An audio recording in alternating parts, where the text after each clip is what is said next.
for us to understand more clearly about discussing this lesson about division of radicals. Una, kailangan nating i-recall dito or i-apply natin yung tinatawag nating law D, which is yung one law of radicals, tinatawag natin or division law on radicals, and the other one is the quotient rule.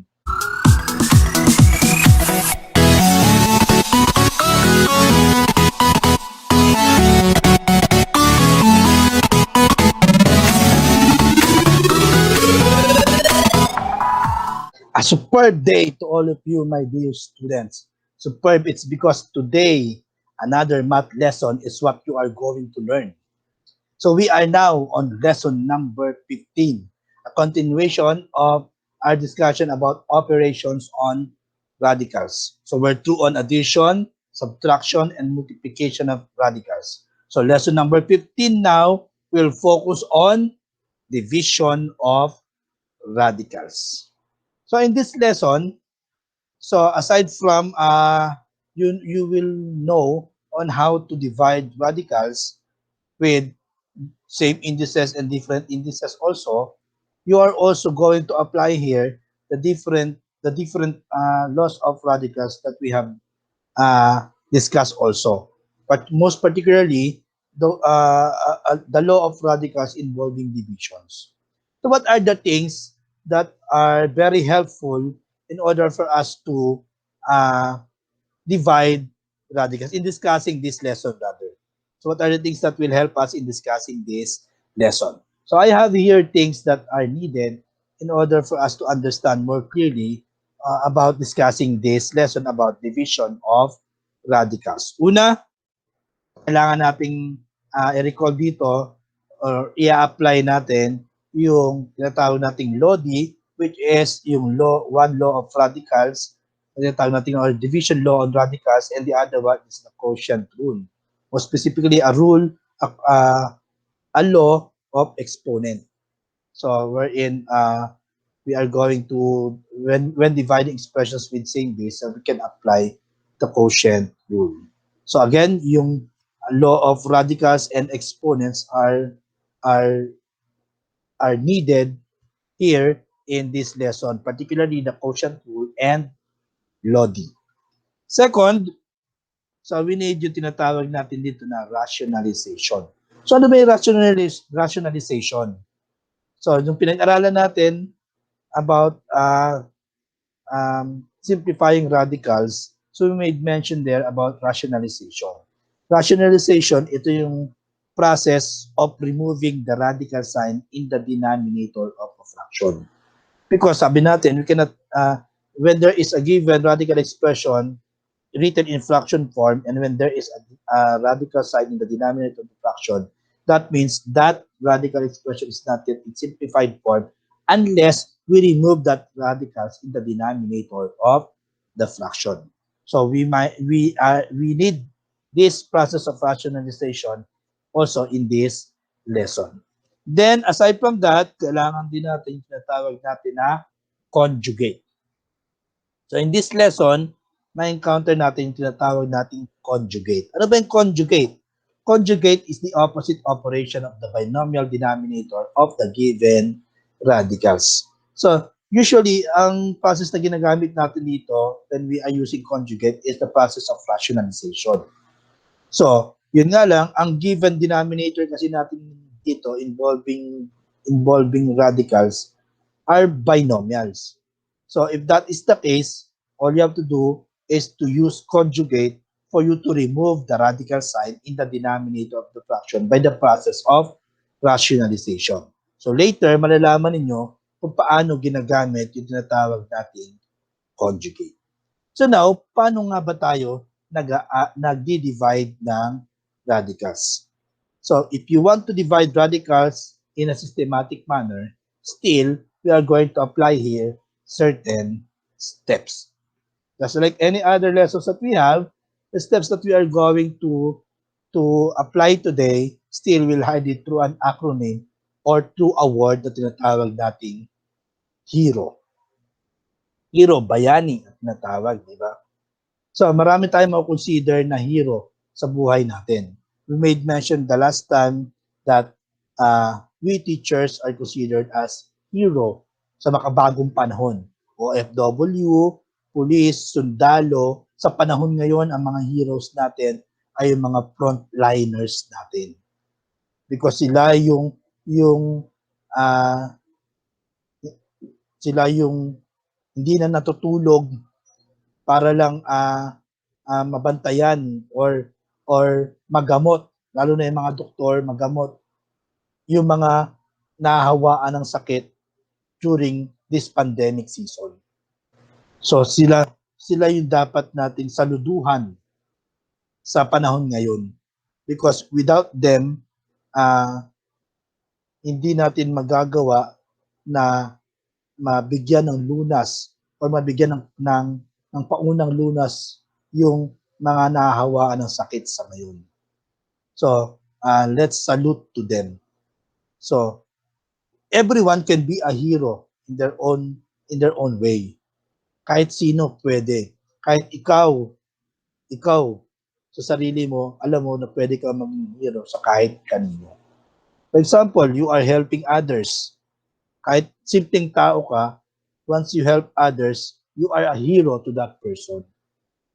Diba? Tinutulungan mo yung mga nangangailangan. So you are considered as hero in your own possible way.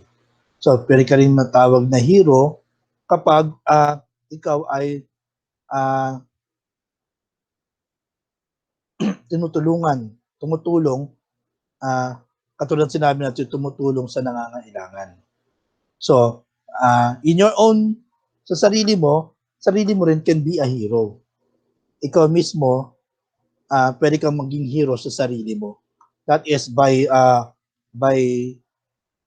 tawag dito yung malampasan. Yung simpleng pagdalampasan mo yung mga problema na nararanasan mo sa buhay mo, yung mga sakit na nararanasan mo sa kaloob-looban mo. So, pag nalampasan mo lahat yun, you can consider yourself as a hero. Meron ng kanta, di ba? I don't know kung sino kumanta, Mariah Carey yata yun, about hero. So, it goes like this. So, Hero by Mariah Carey. Sabi niya ito, there's a hero if you look inside your heart. You don't have to be afraid of what you are. There's an answer if you reach into your soul, and the sorrow that you know will melt away. There's a hero comes along with the strength to carry on, and you cast your fears aside, and you know you can't survive. When you feel like hope is gone, look inside you and be strong, and you finally see the truth that the hero lies in you. So, pwedeng ikaw yung hero sa sarili mo. So, katulad sinabi natin kanina, lahat nung nararanasan mo sa buhay mo, pwedeng hero mo ay yung sarili mo kung paano mo nalampasan yung lahat ng problema ang naranasan mo. So, everyone can be a hero to someone and to yourself. So, not just yung hero na word is just only limited to those persons na minention natin kanina. Lahat may kapasidad na maging bayani sa sarili nilang paraan. So, maaring ganun na tayo pero nang hindi natin napapansin. Nakagawa tayo ng bagay na naging hero tayo sa paningin ng iba. So, always remember, hero, yung tingin sa'yo ng ibang tao, always put your feet on the ground. So, hindi dapat lumaki yung ulo mo, dapat mapagkumbaba ka pa rin. So, ayun yung message natin na tinatawag natin na steps na hero. Ano ba yung hero na steps na yan? In order for us to divide radicals. So, unahin natin yung H. So, H stands for have to divide radicals right away if their indices are the same by copying the same index and dividing its radicals. So that's what we are going to do if we are dividing radicals with same indices. So again, we simply copy that same index with radicals and divide its radicals, just like we are dividing whole numbers. If E stands for express radicals in fractional exponent, then apply quotient rule if their indices are different. So this time, if we are going to divide radicals with different indices, all we have to do is to apply express that radicals in fractional exponent. Then that's the time that we're going to apply there the quotient rule if their indices are different. Then third, R stands for rationalization is to be used when there is radical sign in the denominator and use conjugate if the denominator is a binomial. Again, R stands for rationalization is to be used when there is radical sign in the denominator and use conjugate if the denominator is a binomial. And last, O stands for, of course, simplify the result if possible. Laging ganun. Basta always remember that when you are dealing with operations on radicals, you should come up with a simplified form of the answer if it's still possible. Now, so these are the steps that we are going to apply in order for us to divide radicals. All we have to do is to apply the steps that we call hero.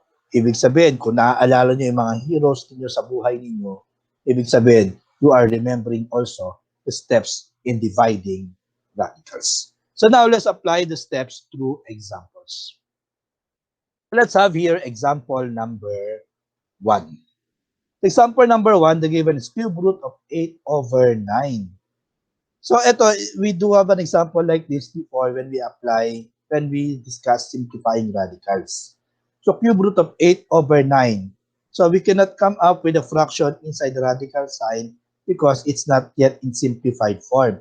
Unless we remove the radical sign in the denominator of the fraction because cube root of 8 over 9 can be written in cube root of 8 over cube root of 9 with the application of the law of radicals na tinatawag nating LODI. So since we come up with the radical sign in the denominator of the fraction, ang purpose natin is to eliminate that. Yung 9 na radical in the denominator can be written in an expression involving exponent as 3 squared. So magiging ganito. But 8 in the numerator is a perfect cube because that can be written in an expression involving exponent as 2 cubes. So we right away simplify that so that the answer is 2 over the cube root of 3 squared. So ang goal natin is to eliminate this cube root sign in the denominator of the fraction. That is by using rationalization. That means we are going to multiply a radical term on both numerator and denominator na ang purpose is for us to eliminate the radical sign in the denominator of the fraction. So the purpose of writing 9 in an expression involving exponent as 3 squared is for us to easily find out the number or the radical na kailangan natin for us to simplify or for us to remove the radical sign in the denominator. So, cube root ang given. So, 3 squared pa lang ang meron tayo. So, that means kailangan pa na ng isa pa to make it 3 to make it equal to the index given. That means ang kailangan niya is mag-multiply pa tayo ng another cube root of 3 para maging 3 cube itong radicand of the denominator. So, di ba, pag nag-multiply tayo ng radicals, pag same indices, we simply multiply the radicands, then copy the common radicals.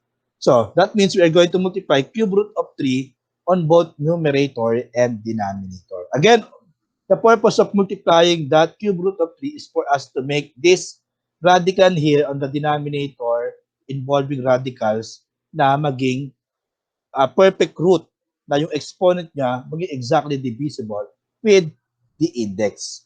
So pag in-apply natin multiplication of radicals, that's 2 times cube root of 3, that's the same as 2 cube root of 3. While on the denominator, cube root of 3 times cube root of 3 squared times cube root of 3, it will be equal to cube root of 3 cube. So in that case, the denominator now has its radicand as an exponent of 3, which is exactly divisible now with the index. That means we can simplify it anymore. That means we can simplify it right now. So that would be cube root tayo ma-eliminate as well as yung 3. So ang may iwan is 3 na lang on the denominator part. So that will come up with the final answer as 2 cube root of 3 over 3. We cannot simplify 3 here to divide it by another 3 here. Bakit? Because 3 on the numerator part is inside the radical sign, while 3 in the denominator part is considered as constant term. So, pag ito, yung 2 na to, naging 6, so pwede natin masimplify, or naging 3, pwede natin masimplify. Pero since hindi, so we come up already with the final answer, which is already in simplified form. So that's how we answer example number 1. Let's try another. Let's have example number 2 now. The example number 2, the given is 18 fifth root of x squared over fifth root of 2x. So ang goal mo is to eliminate these radicals in the denominator of the fraction. You can do that by applying the process of rationalization. So paano yon? So para ma-remove mo yon, since 5 yung index niya, dapat itong 2x na to magkaroon ng exponent na 5. So, ano lang ang exponent ng 2 tsaka ng x mo? Ang exponent lang nila ay 1. So, ibig sabihin, kailangan pa nila ng ilan pa?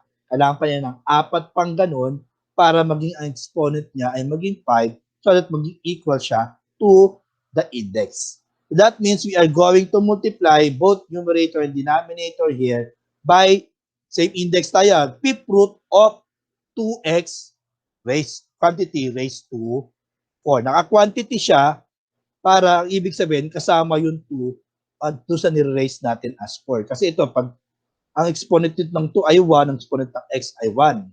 So you still need 4 more for us to make the exponent equal to the index. So dapat na quantity, that means we are pertaining to both factors was raised to 4. So if that is the case, pag sinimplify natin yung numerator part, eto muna, pag in-apply natin yung power rule, the power of a product rule rather, so 2 raised to 4, that's 2 times 2, 4 times 2, 8 times 2, 16. So 16 na yon, then x raised to 4. That would be x squared times x raised to 4. That would be 16x raised to 6. So magiging 18 fifth root of 16x raised to 6 over the fifth root of 2x quantity raised to 5. So it's 5 anymore. It's 5 now. So that means equal na yung exponent niya to the index. That means we can eliminate now the radical sign there. So, kung sinimplify natin, may eliminate yung radical sign na to, magiging 2x na lang matitira. But on the numerator part, since x raised to 6 is greater than, the exponent is greater than the index, that means we can still simplify this. So, magiging 18x because hanggang 5 dito ay divisible by 5. So, lalabas yung isang x na yon. So, may iwan pang isang x inside the radical sign. That would be 18x, fifth root of 16x over 2x. Then from there, 18x is actually divisible by 2x. So 18x divided by 2x, that would be equal to 9. So we'll come up with the final answer as 9 fifth root of 16x. So inattach na lang natin yung fifth root of 16x when we divide 18x by 2x. So ganun yun na, 18 times divide by 2, that's 9. X divided by x is 1. So 9 times 1, come up with 9 pa rin. Then copy fifth root of 16x. So that's how we answer example number 2. Do you have any questions on example number 2? So if none, let's proceed to another example. So let's have now answer example number 3. So number 3, the given is cube root of 7 over cube root or over square root of 7 rather. Again, cube root of 7 over square root of 7. So as you can see, what you are solving here or what you are dividing here are radicals with different indices. So if that is the case, according to what we have mentioned earlier on our steps in order for us to divide radicals, if they are dissimilar, all we have to do is to express the radicals into rational exponent, then apply a quotient rule. So if we're going to do that, if we are going to express both numerator and denominator into fractional exponent or rational exponent, it will be the same as 7 raised to 1/3 over 7 raised to 1/2. So since we are here dividing expressions with same base, with the application of the quotient rule, all we have to do is to simply copy the base, then subtract the exponent. So pag sinabtak natin yung exponents, as you can see, you are subtracting here the similar fractions. That means you need the LCD. So since you need the LCD, so the LCD to that, when we are going to perform the operation when it comes to the exponent of fraction, the LCD is 6. Then we do cross multiplication, we come up with 1 times 2, that's 2, minus 1 times 3 is 3. So that will come up with 7 raised to 2 minus 3 all over 6. Then 2 minus 3, when simplified, that is negative 1. So magiging 7 raised to negative 1 over 6. But as you can see, we will encounter here a negative exponent. Diba sabi natin when we discuss negative exponents, a given expression is not yet simplified unless may negative exponent unless we make that positive. So that is by just simply getting its reciprocal. So all you have to do is to put that term on the denominator part to make that negative exponent positive. So it will come up like this as 1 over 7 raised to 1 over 6. So ito yon. From negative 1 over 6, once you put it on the denominator part of it, so automatically the exponent will become positive. Then return natin siya into radicals, so that will be the same as 1 over the 6th root of 7. But according to simplifying radicals, it's not yet simplified once we've seen a radical sign in the denominator of the fraction. That means we still have to remove that radical sign in the denominator by the process of rationalization. That means we are going to multiply a certain radical term on both numerator and the denominator to make the denominator here a perfect root. So what are we going to multiply in both numerator and denominator? So since 7 to, so 7 may raised to 1, so ang kailangan nyo pa is 5. 7 raised to 5. The same with the index, the 6 root of 7 raised to 5 for us to make the denominator of the fraction uh, an expression with the same exponent, yung same yung exponent dun sa index niya. So that means we are going to multiply both numerator and denominator by the 6th root of 7 raised to 5 over the 6th root of 7 raised to 5. Pag multiply natin yung numerator, that would be the same as the 6th root of 7 raised to 5. Then on the denominator, magiging 6 root of 7 raised to 6.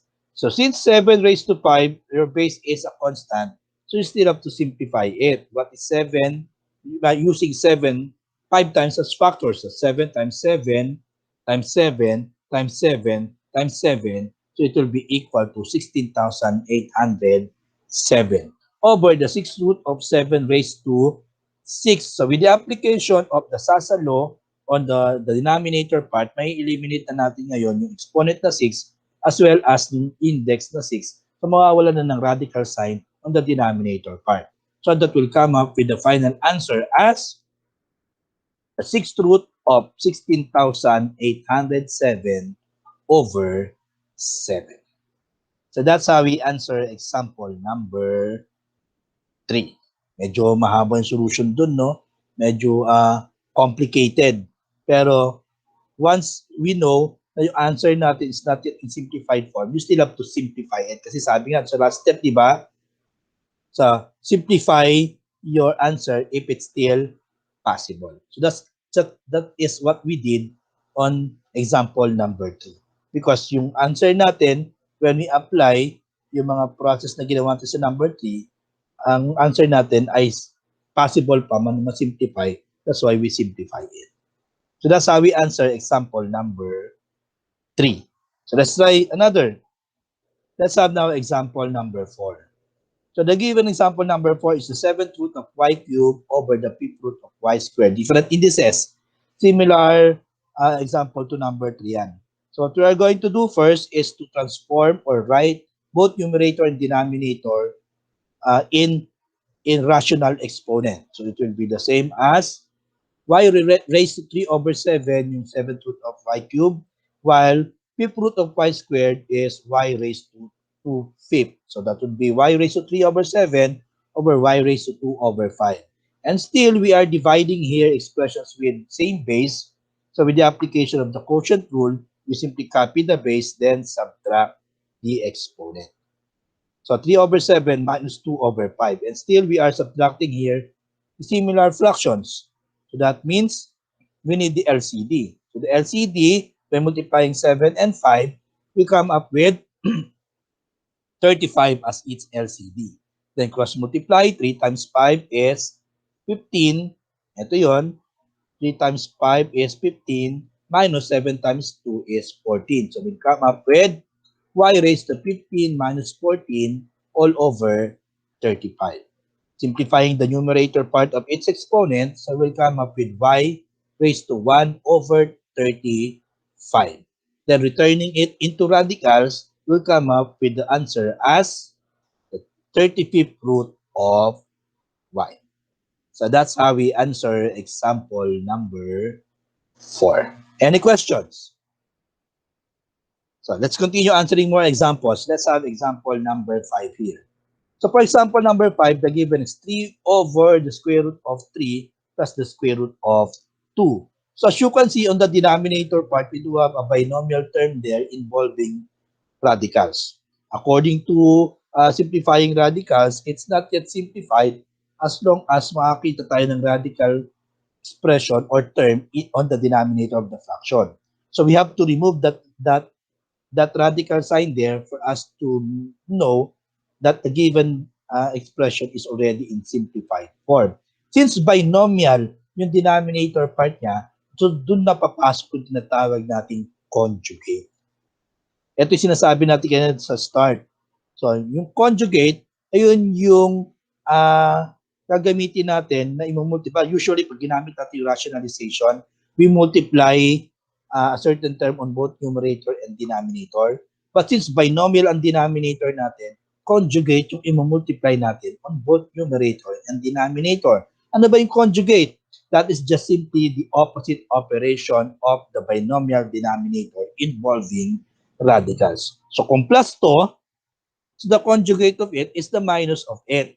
So that means we are going to multiply on both numerator and denominator of an expression na minus nito. So that will be, multiply it by the square root of 3 minus the square root of 2 all over the square root of 3 minus the square root of 2. Since we are using the process of rationalization, so what kung mag-multiply sa denominator to remove the radicals, we are also going to multiply on the numerator part. Then from there, on the numerator part, so we are going to apply distributive property to multiply it. That's 3 times square root of 3, that's 3 square root of 3, minus 3 times square root of 2, so that would be 3 square root of 2.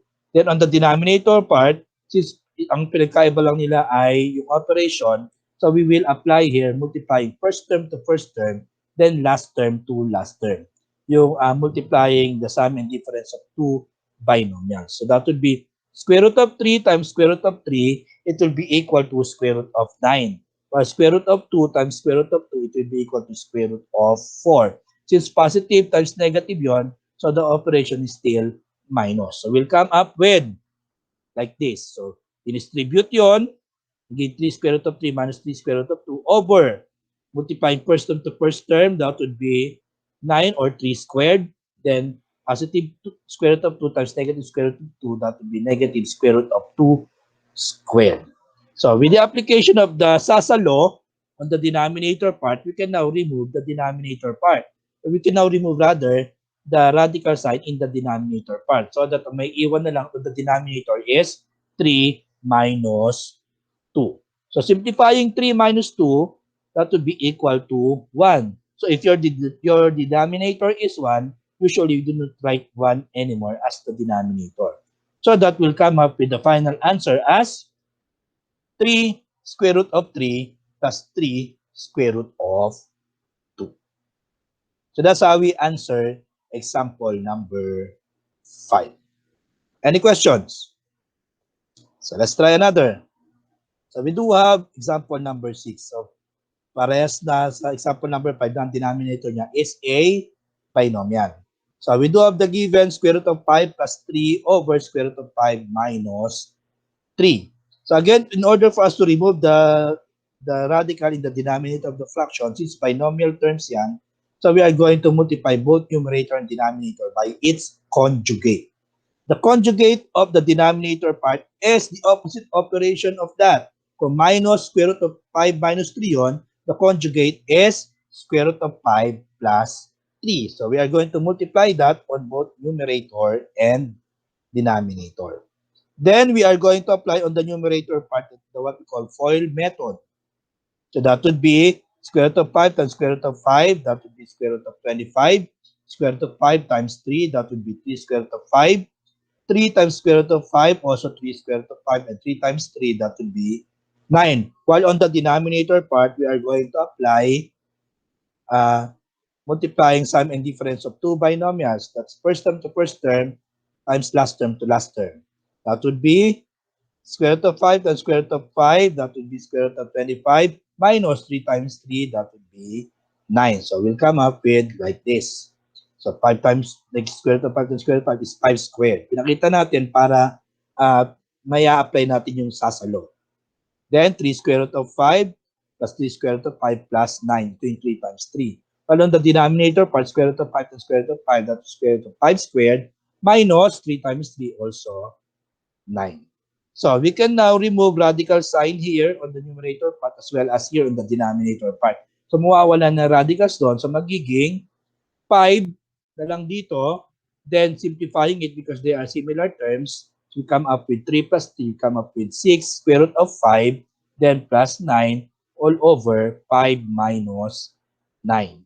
Then on the numerator part, pwede natin i-combine yung 5 and 9 as well as on the denominator, pwede natin ma-perform yung operation as 5 minus 9 will come up with 14. That's 5 plus 9. That's 14 plus 6 square root of 5 all over 5 minus 9, which is negative 4. So very awkward na makikita natin na ang negative sign is on the denominator part. So we have to put into the numerator part or in the middle of the fraction bar para hindi ganun ka-awkward tignan. But if we're going to look at the numbers of the numerator part, the numerical coefficient as well as the constant term, there are common factors with them together with the denominator. So the common factor is 2. So both 14, 6, and 4 are divisible by 2. So pwede pa nating masimplify yon. 14 divided by 2 is 7. So since you are dividing here positive and negative, so yung negative sign will be on the numerator part na. So that will be negative 7.